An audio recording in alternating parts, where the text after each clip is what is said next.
ഉത്തരാഖണ്ഡിൽ സ്കൂൾ സിലബസിൽ ഭഗവത്ഗീതയും രാമായണവും ഉൾപ്പെടുത്താൻ നീക്കം. വിദ്യാഭ്യാസ മന്ത്രി ധാൻ സിംഗ് റാവത്ത് മുഖ്യമന്ത്രിയുമായി നടത്തിയ കൂടിക്കാഴ്ചയിലാണ് ഇക്കാര്യത്തിൽ ധാരണയായത്. ഉത്തരാഖണ്ഡിലെ 17,000 സർക്കാർ സ്കൂളുകളിൽ തീരുമാനം നടപ്പിലാക്കും. NCERT ഇതിനായി ചുമതലപ്പെടുത്തിയിട്ടുണ്ടെന്നും വിദ്യാഭ്യാസ മന്ത്രി അറിയിച്ചു.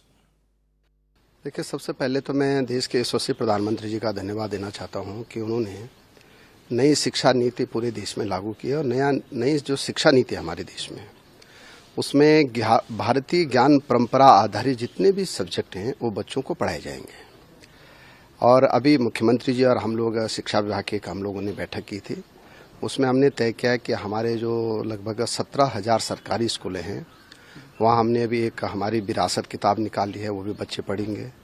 अब हमने एक टास्क दिया है अपने SCERT को कि वो जो है एक सिलेबस तैयार करें जिसमें कि भगवत गीता होगी, रामायण होगी, हमारे बच्चों को पढ़ाया जाएगा।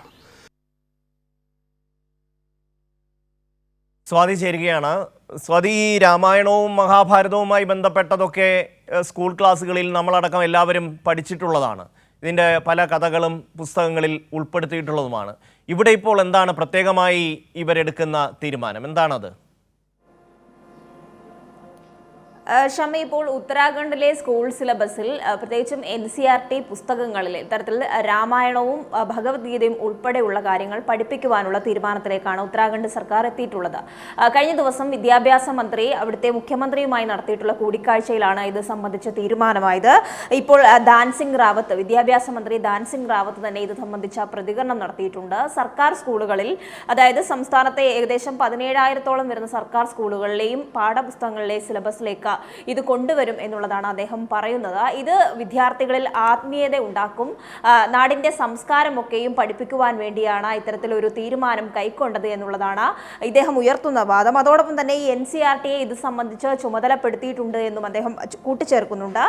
മാത്രമല്ല, സ്കൂളിലെ പ്രാർത്ഥനയിലും അതോടൊപ്പം തന്നെ അസംബ്ലിയിലൊക്കെ തന്നെയും ഈ രാമായണ ഭഗവത്ഗീത ശ്ലോകങ്ങൾ ഉൾപ്പെടുത്തുവാനും അത് വിദ്യാർത്ഥികളെ കൊണ്ട് ഏറ്റുചൊല്ലിപ്പിക്കുവാനുള്ള തീരുമാനമാണ് ഇപ്പോൾ ഉത്തരാഖണ്ഡ് സർക്കാർ എടുത്തിട്ടുള്ളത്. നേരത്തെ BJP ഭരിക്കുന്ന സംസ്ഥാനങ്ങളിലും ഇതിന് സമാനമായ തരത്തിലുള്ള നീക്കങ്ങൾ ഉണ്ടായിട്ടുണ്ട്. ഗുജറാത്ത് ഉൾപ്പെടെയുള്ള സംസ്ഥാനങ്ങളിലും ഈ ഭഗവത്ഗീതയും രാമായണവും ഒക്കെ തന്നെയും NCERTയിൽ ഉൾപ്പെടുത്തിയ നീക്കങ്ങൾ നേരത്തെയും ഉണ്ടായിട്ടുള്ളതാണ്. അതിൻ്റെയൊക്കെയും തുടർച്ച എന്ന നിലയിൽ തന്നെയാണ് BJP ഭരിക്കുന്ന സംസ്ഥാനങ്ങളിൽ പാഠപുസ്തകങ്ങളിലേക്ക് ചരിത്രത്തെ ഒക്കെയും വെട്ടിമാറ്റിക്കൊണ്ട് ഹിന്ദു പ്രത്യയശാസ്ത്രം അല്ലെങ്കിൽ അതുമായി ബന്ധപ്പെട്ട ഐതിഹ്യങ്ങളൊക്കെയും വിദ്യാർത്ഥികളെ പഠിപ്പിക്കുവാൻ വേണ്ടി തയ്യാറാകുന്നത്. ഇത് സംബന്ധിച്ച വലിയ പ്രതിഷേധങ്ങൾ സ്കൂൾ ക്ലാസ്സുകളിൽ രാമായണവും മഹാഭാരതവും ഒക്കെ നേരത്തെ തന്നെ ഉൾപ്പെടുത്തിയിട്ടുള്ളതും അത് പാഠഭാഗങ്ങളിൽ വരുന്നതുമാണ്. ഇതിപ്പോൾ BJP ഭരിക്കുന്ന സംസ്ഥാനങ്ങളിൽ ഒരുപക്ഷെ അത് ഉണ്ടാകണമെന്നുമില്ല. ഇപ്പോഴായിരിക്കാം അവർക്ക് ഇതേക്കുറിച്ചുള്ള അറിവൊക്കെ വന്ന് ഇതൊക്കെ പുസ്തകങ്ങളിൽ ചില ഭാഗങ്ങളൊക്കെ ഉൾപ്പെടുത്തുന്നതിൽ കുഴപ്പമില്ല അല്ലെങ്കിൽ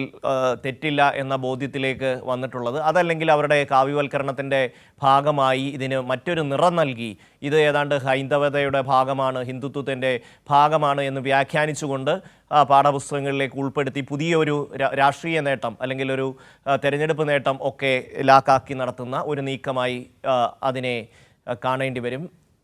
സ്വാതിയാണ് ദില്ലിയിൽ നിന്ന് വിവരങ്ങൾ നൽകിയത്.